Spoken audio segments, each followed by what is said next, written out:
Hello everyone, today we have new video review and this time we are going to check fresh release from Eduard. This is a weekend edition kit which is molded in 1/48 scale.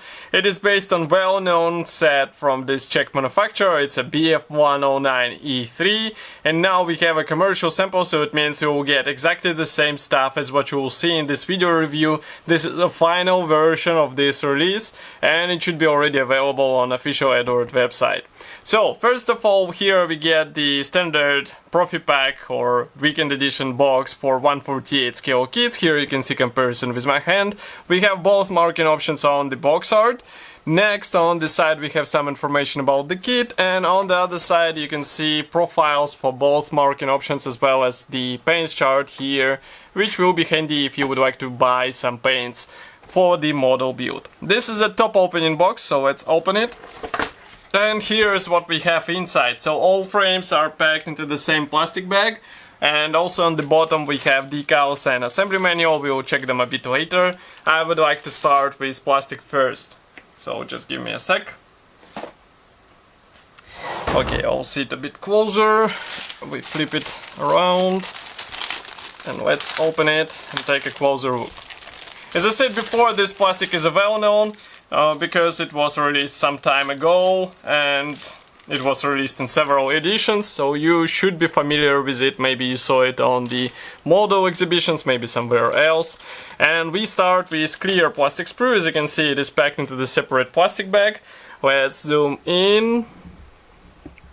And now you should be able to see all those clear parts. Obviously, we will be able to build the open cockpit with those parts, but masks are not included, so you have to get them as a separate set from Eduard, or maybe cut them with your own hands, because BF109 canopy is easier than other canopies, so you can try your hand here. Next we go on with first grey plastic sprue. Here it is. This one is dedicated to wing parts, and I would say parts design is typical for this kit, and it is similar to what we saw in the G versions from Eduard as well. So you can see that front slats, also ailerons and flaps are separate here. The same can be said about air intakes, wheel wells, and we get the standard external detailing. We can zoom in so that you can see. It means the recessed panel lines and riveting is in the place, and if you flip it over here you can see some of the position elements. It means the wing edges and also several guiding pins, which will be also helpful in order to get everything into the right shape. But I mean, overall this kit looks fine, at least those parts. So we go on to the next sprue. Here it is. This one carries two fuselage halves. Both are molded together with tail section, but they are molded without top cover of the cowling, because it is molded as a one-piece element here. We can zoom in so that you can see again it closer, and that's really cool because I mean you can avoid gluing it into the place. We have the engine included into this plastic out of the box, so you can demonstrate it on the finished model. But I think, as far as I remember, Eduard also offered option to assemble it with closed cowling without any engine inside, but we will check it just to be sure. External detailing again includes riveting and recessed panel lines. Inside you'll find some molded in elements for the cockpit, which should be painted, of course, with due care, but you can also get additional aftermarket PE set from Eduard in order to detail it even more if you would like to. As far as I remember, E version did not have any resin or brassine cockpit available, so you are only limited to plastic and PE combination. Here we have next plastic sprue. This one is mix of various parts. Here we have cockpit floor, then we have engine parts, fuel tank is here, pilot seat, also some parts for the engine and cockpit. Everything looks fine. Just give me a second to check one thing, because here on the pilot seat we have a bit of flash, but I guess it is just an error which can be fixed with sharp knife. Otherwise, molding quality looks really good. We can zoom in to the small parts and you can see that there is no flash around those parts, so everything should be easily assembled. Propeller has attachment points in the middle. We also have here the supercharger. Propeller parts also look quite good. Here we have instrument panel. I guess it will be detailed with decals, we will see. And cockpit floor, of course, is molded as a one-piece part in a complex shape, as you can see. So again, everything looks fine. I do not have any complaints about those parts. Next we have another gray plastic sprue. Here it is. So this one is dedicated to, again, mix of various parts. Here we have air intakes, here we have landing gear doors, landing gear wheel well parts, ailerons, front slats. Actually, those are flaps, those are ailerons. Here we have some of the cockpit elements, parts for the landing gear wheels. Note that rub tires are molded separately with wheel rims, what should make it easier to paint them. And if we flip it over, here on another side you can see that tail wings are molded as one-piece elements. Again, another bonus for easier assembly and maybe quicker assembly process. Next we have another plastic bag. So it looks like this. We have here two decal sheets, so just give me a sec. I'm going to open them and remove them out of the pack. Okay, so both decal sheets are printed in Eduard. Just to give you a hint, on the edge of this kit, take a look at this date. It's 2012. Here we have all stencils. The printing quality looks quite nice, so it should be easy to apply on the aircraft. And it's quite, I would say, shocking that this kit was released way back in 2012.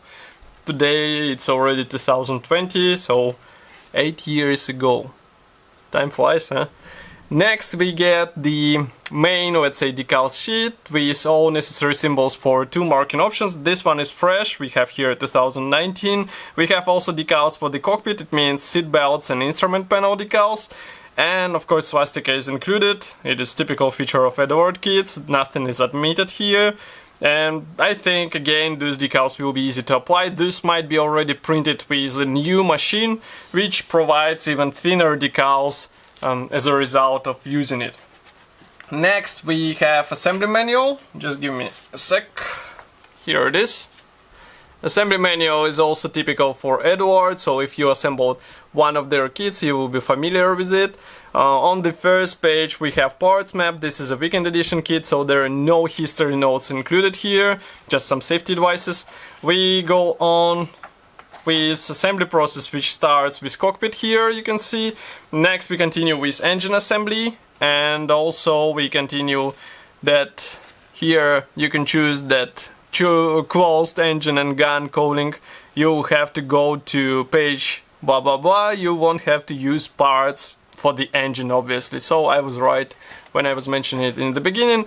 Here we continue with installing the engine into the fuselage house together with cockpit, rear panel, and also landing gear in the tail section. Here we install the machine gun barrels. As far as I know, of some aftermarket options available for those barrels, so if you would like to upgrade it for even more convincing look, you are free to do. Note that exhaust stacks are molded separately, so you will have to install them one by one. Next we continue with wing parts. Here we install wings, we actually join them together with fuselage. Here we install the rudder and tail wings. Next we continue with landing gear system, which is assembled together with landing gear's legs. And don't forget about the right alignment of BF-109 legs. Next we continue with, let's zoom out a bit. Okay, so here we continue with engine cooling, canopy. Of course you can assemble canopy in open or closed position. As you can see, the same part will be employed in both versions. Here you work for the, actually have the assembly sequence for the closed engine compartment. And as you can see, engine will be inserted still inside, but it will be less detailed in order just to fill the gap between the fuselage halves. Here we have marking guides. So first one comes from September 1940 from Norway, and another one comes from Germany, early 1940. It features quite interesting fuselage art on it, but the same can be said about this aircraft as well. On the last page we have stenciling position guide, so in this scale it would be strange not to see some stencils included, so here we have them out of the box. Overall, we get quite decent weekend edition set, so if you are not eager to spend extra for the Profi pack with additional bonuses, this might be an interesting choice for you, especially considering that we get everything needed out of the box. I think it is okay to get this kit and add some additional accessories if you would like to, but you won't spend more for the items you don't need. Some modders do it occasionally, so it is up to you. Of course, I will be happy to hear your opinion about this kit here in the comment section below. If you like this video, don't forget to press the like button because it helps us greatly. And I will see you in the next video review as usual. Thank you for watching and bye!